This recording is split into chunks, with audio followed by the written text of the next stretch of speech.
মিরপুরের একাডেমিক গ্রাউন্ডে ব্যাটার দুজন, তবে তাদের গুরুর সংখ্যা ৩। তাও আবার যে সে গুরু নয়। হেড কোচ ফিল সিমন্স তো আছেই, তার সাথে senior assistant coach Mohammad Salahuddin. Local কোচদের মধ্যে সবচেয়ে বেশি নাম ডাক্তার। আর এই টিমে গেল সিরিজ থেকেই যুক্ত হওয়া আরেকটা সেলিব্রিটি নেম মোহাম্মদ আশরাফুল। ৩ জহুরির ৬ জোড়া চোখ টপ অর্ডার ব্যাটারদের স্কিলে। বাইরের দেশে আসলে এই কাজটা বেশি করা হয়, যে 1-to-1 প্র্যাকটিসটা। আমাদের তো আসলে এই অপরচুনিটিটা হয় খুব কম। তো যেহেতু বিপিএলের আগে যে সুযোগটা এসেছে, সোফার 2 দিন আমরা 4টা ব্যাটসম্যানকে নিয়ে কাজ করেছি। তাদের ইন্ডিভিজুয়াল আপনার শটসগুলো ইমপ্রুভ করার জন্য আর কি। ওরা পারে এই শটগুলো, কিন্তু আরও যেন পারফেকশন হয়, সেই কারণেই আসলে। তবে এমন ছোট ছোট ক্যাম্প নয়, টি-20 বিশ্বকাপের আগে নিজেদের সেইভাবে তৈরি করার মঞ্চ হবে নিঃসন্দেহে বিপিএল। সেখানেই চূড়ান্ত করতে হবে প্রস্তুতি। মোহাম্মদ আশরাফুল আশাবাদী, কারণ ব্যাটিং অর্ডারের মাথায় যারা রয়েছেন তারা বিশেষ স্কিলে তার চেয়েও এগিয়ে।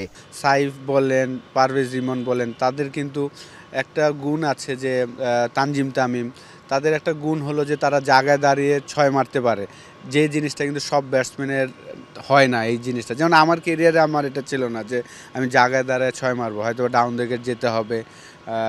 স্পিন বলের কথা বলছি আমি। বাংলাদেশে পাওয়ার হিটারের সংকট নিয়ে একটা সময় আহাজারি শোনা গেছে।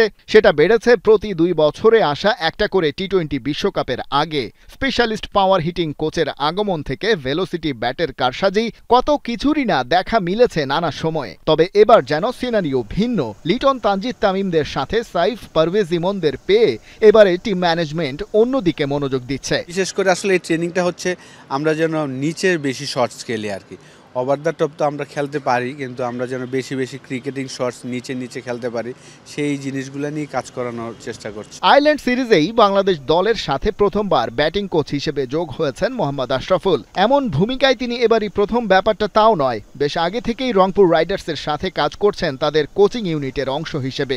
দুই ক্ষেত্রেই ব্যাটারদের কাছ থেকে এসেছে সাফল্য। বিসিবির আভাসে টের পাওয়া যাচ্ছে মোহাম্মদ সালাউদ্দিন আশরাফুলের এই ইউনিট আর কিছু না হোক টাইগার ব্যাটারদের সাথে টি-20 বিশ্বকাপেও থাকছেন। ওস্তাদরা কেমন করছেন সেটা যদিও বিচার হবে তাদের শিষ্যদের পারফরমেন্স নিয়ে। তার আগে আপাতত সবার চোখ এই ইমন, লিটন, তামিম, সাইফ কিংবা নুরুল হাসান সোহানদের বিপিএল পারফরমেন্সে। ওয়ার্ল্ড কাপের আগে প্রত্যেকটা প্লেয়ারের একটা অপরচুনিটি, যে যার টিমের হয়ে যদি তারা ভালো ফর্মে থাকে, তখন আসলে আমাদের ওয়ার্ল্ড কাপে ভালো রেজাল্ট করার একটা সম্ভাবনা থাকবে। খালিদ জামিল, একাত্তর।